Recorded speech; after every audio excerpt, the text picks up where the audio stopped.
Nous sommes au stade du 28 septembre de Conakry. Il y a plus de 15 ans, ici, se déroulait ce qui est aujourd'hui devenu une tragique histoire pour la Guinée. Le massacre de plus de 150 personnes, des femmes violées. Comme aujourd'hui, Ismaël Souaré était là il y a 15 ans. Les souvenirs sont encore douloureux.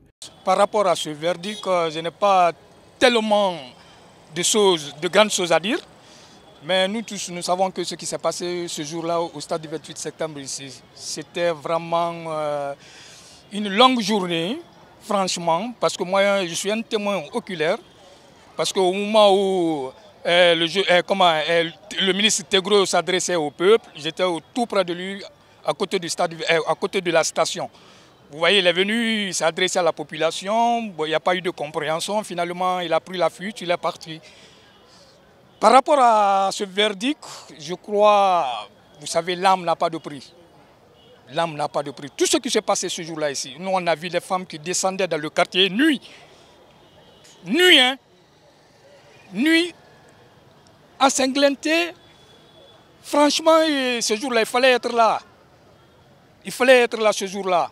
Pour ce Guinéen, témoin oculaire du drame, la condamnation principalement de Dadis, président de la transition au moment des faits, est une bonne nouvelle. Il faut sanctionner pour éviter que l'histoire ne se répète.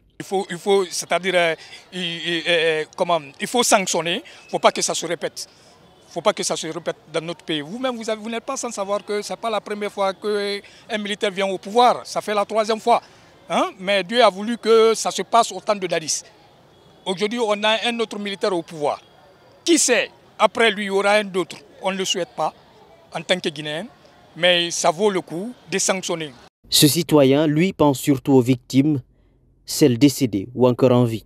Oui, parce qu'il y a beaucoup qui ont entendu très très longtemps ce procès et voilà que ça a eu lieu. Donc je pense que les victimes doivent être quand même satisfaits de cette justice. On ne peut pas laver ce tonneau-là. C'est déjà fait, c'est fait, on ne peut plus revenir en arrière. Donc je pense que ça restera toujours dans l'histoire de la Guinée. C'est fait, ça a été un tragique événement, vous voyez. Donc on ne peut rien y faire, l'histoire est déjà passée. A noter que du fait de sa responsabilité de chef des armées, l'ex-président Dadis Camara et certains de ses co-accusés ont été reconnus coupables des faits qualifiés de crimes contre l'humanité et condamnés à des peines allant de 20 ans à 10 ans d'emprisonnement ferme.